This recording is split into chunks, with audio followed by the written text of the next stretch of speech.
Olá, eu sou a Gabriele Kaminski Schettini, mestre em Engenharia Ambiental pela Universidade Federal do Paraná, e em conjunto com o professor Dr. Paulo Justiniano Ribeiro Júnior e o professor titular Dr. Paulo Henrique Trombeta Zanin, nós construímos o trabalho intitulado Avaliação Objetiva e Subjetiva do Ruído Ambiental no Campus Centro Politécnico da Universidade Federal do Paraná para o 5º Simpósio Brasileiro Online de Gestão Urbana.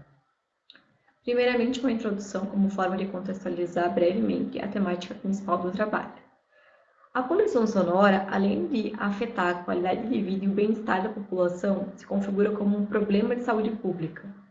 Tanto é que, segundo a Organização Mundial da Saúde, ela ocupa o segundo lugar entre os fatores de risco ambiental, ficando atrás apenas da poluição do ar por partículas ultrafinas.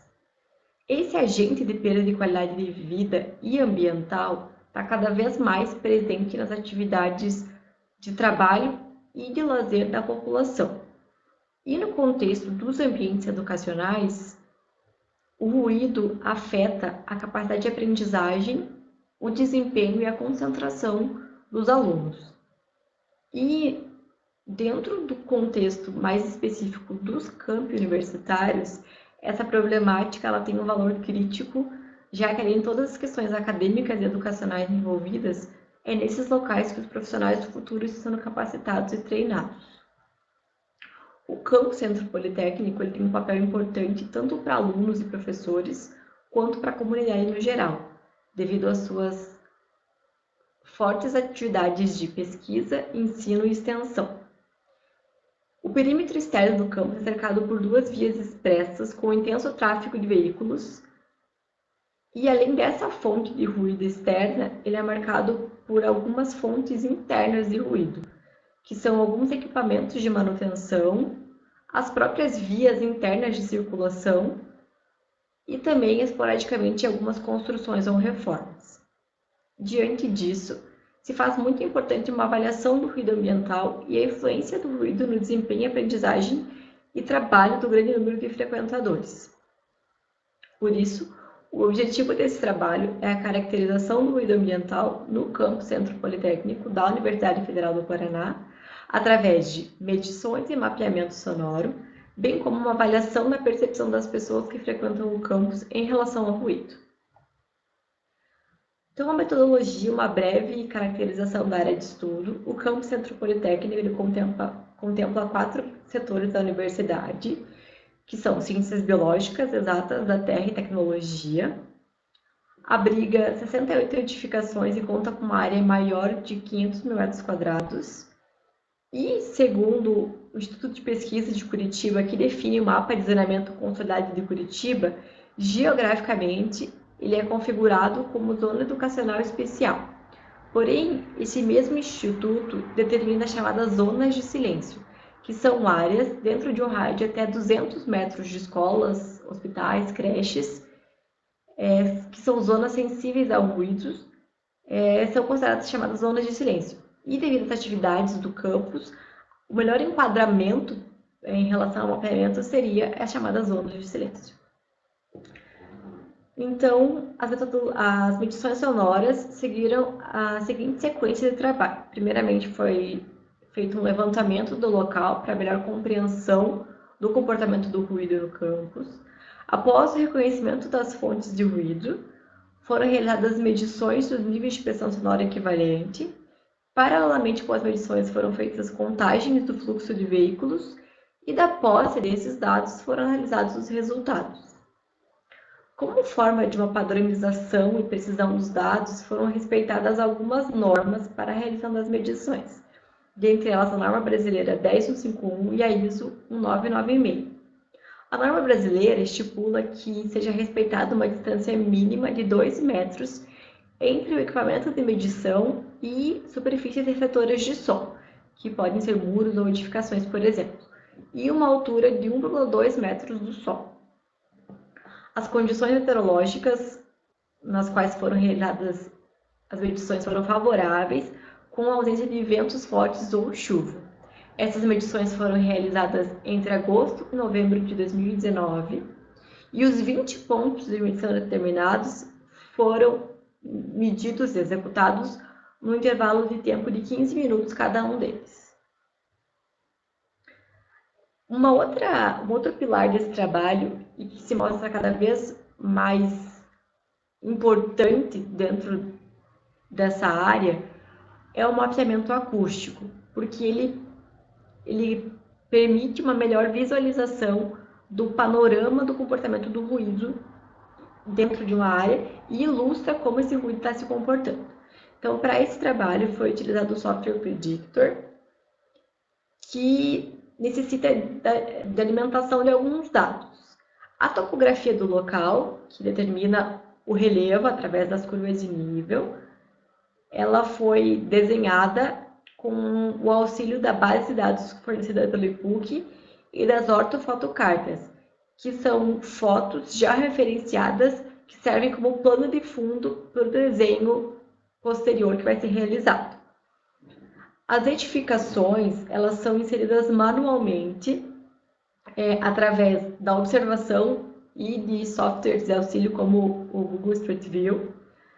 Elas são desenhadas uma a uma e são estipuladas suas características altimétricas. Para esse trabalho foi definido como padrão uma altura de 3 metros por patamar e a depender do tipo de edificação, a ser uma casa ou alguma construção térrea ou os prédios conforme o número de andares que eram visualizados. Além dos dados de edificações e de vegetação que foram obtidos por observação visual ou com a ajuda dos softwares, também foram inseridos os dados de tráfego, que foram realizados através da contagem de veículos feita em conjunto com as medições. Então, a partir desse momento, o tráfego era contado durante os 15 minutos, considerando as categorias de veículos entre motos, leves e pesados. Foram anotadas também as velocidades permitidas nas vias observadas e as características das vias, como material e largura. E todos esses dados alimentaram o software Predictor. Para uma comprovação e uma confiabilidade da utilização desse software, é feita uma calibração do modelo. A primeira fase é uma checagem geral, feita pelo próprio software para corrigir falhas ou incoerências, mas a validação do modelo ela é feita a partir de um confrontamento entre os valores simulados e os medidos em campo. Para esse trabalho foi respeitando a literatura e alguns outros trabalhos confiáveis, foi respeitada uma diferença de 4 decibéis entre o nível medido e o simulado, respeitando um limite de confiabilidade para áreas urbanas, que é a área do trabalho no caso. O cálculo do modelo ele é feito a partir de uma delimitação da área de cálculo, que nesse caso foi os limites geográficos do campus. Foi adotada uma malha de 10 por 10 metros, que se mostrou satisfatória para esse tipo de trabalho, e a altura dessa malha foi respeitando a literatura estipulada em 4 metros. O terceiro pilar desse trabalho é a avaliação subjetiva, que é feita através dos questionários. Então, primeiramente foi definido o método de elaboração e aplicação das entrevistas e delimitados quais seriam os locais para a coleta de dados. A partir disso, foram obtidos os dados da população para calcular o tamanho da amostra, que nessa pesquisa foi de 400 usuários. Os questionários foram elaborados e aplicados, e a partir dos resultados foram tabulados os dados, levantados os dados estatísticos e os resultados foram interpretados. O questionário foi construído baseado em um estudo prévio, realizado em 2013, no mesmo local, e ele englobava características gerais do usuário e opiniões sobre a percepção e incômodo ao ruído. As entrevistas foram realizadas entre setembro e novembro de 2019, para respeitar o mesmo período de medição, e as perguntas eram feitas verbalmente para o entrevistado e transcritas e assinaladas pelo entrevistador. Os dados foram tabulados através do software SPSS. A partir dessa metodologia aplicada, a gente tem aqui os resultados obtidos. Então, em relação aos 20 pontos medidos, a gente percebe essas barras, cada uma delas é um dos pontos, e as linhas horizontais são os limites estudados. Então, o limite mais brando é o de zona educacional especial, que é de 60 decibéis, e a gente percebe que ele foi respeitado em 10 dos 20 pontos. Dentro dessa mesma lei, tem a zona de silêncio, que já foi mencionada no começo do trabalho, que é de 55 decibéis, e aí a gente percebe que apenas 4 pontos respeitaram esse limite. E quando considerado o limite da norma brasileira, que para áreas escolares é de 50 decibéis, a gente vê que nenhum dos pontos respeitou o limite estabelecido, o que aponta para um cenário de poluição sonora realmente. Para o mapeamento acústico, a gente tem aqui um mapa geral da área que foi obtido, e a gente percebe uma predominância de cores mais escuras, que no caso o vermelho, laranja, que representam os níveis mais altos. Se comparado à norma brasileira, o valor de 50 decibéis nesse mapa não é encontrado, que é o verde intermediário. Ele não está em um dos pontos, o que corrobora com os valores encontrados nas medições. Já a zona de silêncio, que seria representada pela cor amarela, a gente consegue até perceber em alguns dos pontos, mas a gente vê predominância de outras cores. E no perímetro externo, no contorno da universidade, a gente vê as cores mais escuras, que foi o que a gente encontrou nas medições, comprovando o resultado de que o tráfego externo influencia muito no ruído do campus. E dos resultados das entrevistas, uma das perguntas que foi feita aos usuários era sobre eles se sentirem ou não incomodados pelo ruído do campus. Dos 400 entrevistados, 250 representa quase 65% dos usuários responderam se sentirem incomodados. A pesquisa anterior, feita em 2013, apontou 47% de incômodo. Então a gente percebe talvez um incômodo maior, uma percepção maior dos usuários. Quando interpretada a relação entre o incômodo e o gênero, a gente percebe que as mulheres se sentem mais incomodadas. Nessa pesquisa, dentro do grupo de mulheres, cerca de 70% respondeu sim, enquanto que no grupo dos homens a gente percebe um maior equilíbrio. O valor de resposta sim foi atrelado a 55% dos homens. Uma outra pergunta feita aos usuários era sobre o nível de ruído do campus que eles percebiam. Então, a gente percebe que o maior número de respostas foi no nível mediano, que foi o razoável. Dos 2 níveis mais baixos, a gente teve uma soma de mais ou menos 23% de respostas, enquanto que as 2 respostas de níveis mais baixos somaram um pouco mais de 10%, e o nível mais alto de todos, que foi muito intenso, ele foi respondido por apenas 7 pessoas.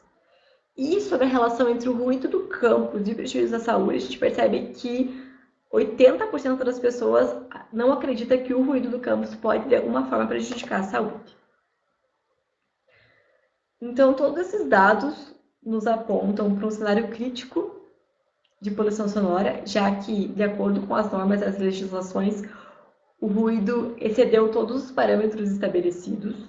Os mapas sonoros, além de se mostrarem uma ferramenta de simulação eficiente para a avaliação do ruído, confirmaram o que as medições tinham mostrado. E as entrevistas, elas comprovaram ser uma fonte importante para entender a percepção dos usuários em relação ao ruído do campus. E elas apontaram que 60% dos entrevistados mais de 60% se sentem incomodados, 40% consideram o nível de ruído razoável e mais de 80% não acreditam que o ruído prejudica a saúde. Então, confrontando os dados das medições e dos mapas que mostram altos níveis de ruído e alguns dados das entrevistas que não refletem esse perigo, se mostra a importância de conscientizar as pessoas sobre o problema do ruído e os prejuízos que ele pode provocar para a saúde. Então, no geral, esse trabalho se mostra uma fonte confiável de avaliação acústica de uma área educacional, nesse caso, e se mostra uma ferramenta potente para ajudar na avaliação e numa avaliação e gerenciamento do ruído e numa correta tomada de decisões a partir dos dados estudados.